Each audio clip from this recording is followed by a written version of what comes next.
Depuis que l'homme existe sur Terre, sa curiosité l'a toujours poussé à explorer le monde en se demandant « Y a-t-il une autre tribu vivant sur l'autre rive du fleuve? D'autres hommes sur une île lointaine? Une autre civilisation de l'autre côté de l'océan ?» Et lorsque la Terre fut presque entièrement découverte, le regard des hommes s'est tourné vers les étoiles. Sommes-nous seuls dans l'univers? Ou la vie existe-t-elle ailleurs?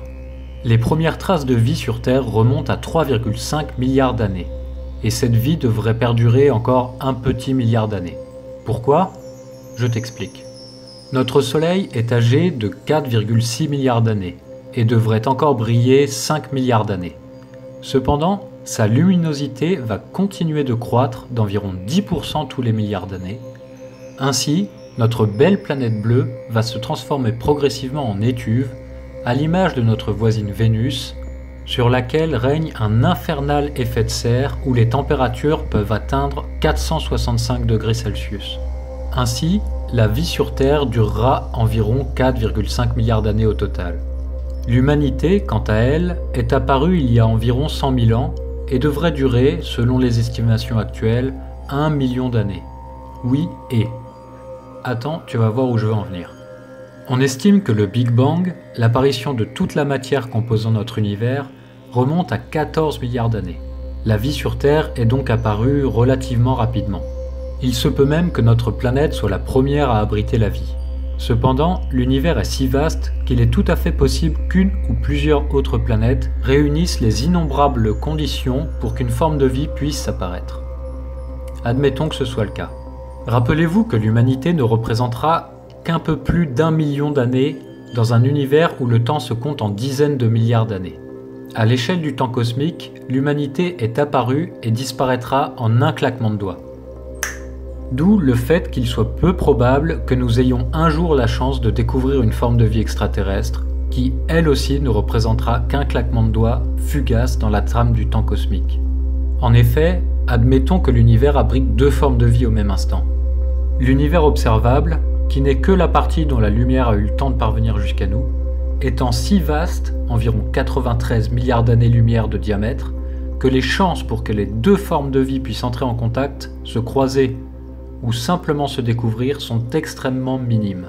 De plus, plus on regarde loin dans l'univers, plus on regarde dans le passé, de par le fait que la lumière qui nous parvient met un certain temps à parcourir l'espace. Ce qui veut dire que deux mondes éloignés, abritant la vie au même instant, pourraient s'observer mais ne voir de l'autre monde qu'une jeune planète n'ayant pas encore réuni les conditions nécessaires à l'apparition d'une forme de vie. Il semble donc que nous ayons un problème d'échelle et de temps pour pouvoir évaluer si nous sommes seuls ou non dans ce vaste univers. À moins que la vie soit beaucoup plus répandue qu'on ne le croit, qu'elle pullule à travers l'univers et même dans notre système solaire, comme sur Encelade, une lune glacée de Saturne, qui selon de récentes observations posséderait un vaste océan sous sa couche de glace, des minéraux et des sources d'énergie comme le laissent penser les panaches d'hydrogène transperçant les épaisses couches de glace. En effet, des réactions hydrothermales entre les roches chaudes et l'océan semblent être à l'œuvre sur Encelade, à la manière des cheminées hydrothermales sur notre bonne vieille Terre. Ainsi, des bactéries utilisant l'énergie de l'oxydation des sulfures auraient pu se développer dans les fonds marins de la petite lune de Saturne, et peut-être même des formes de vie plus complexes, à l'image de la faune très abondante que l'on trouve sur Terre dans ces mêmes conditions. Cependant, rien pour le moment ne permet de conclure que des organismes vivants seraient présents sur Encelade. Mais si nous parvenons à le découvrir, cela voudrait dire que nous ne sommes pas seuls, mais aussi que la vie doit être présente un peu partout dans l'univers. Les prochaines décennies devraient nous apporter plus de réponses. En attendant, continuons à lever les yeux vers les étoiles et n'oublions pas que nous ne sommes qu'un claquement de doigts du cosmos. Alors, ça t'a plu? Dis-moi ce que tu penses de tout ça dans les commentaires. N'hésite pas à t'abonner et à mettre un petit pouce bleu, ça fait toujours plaisir.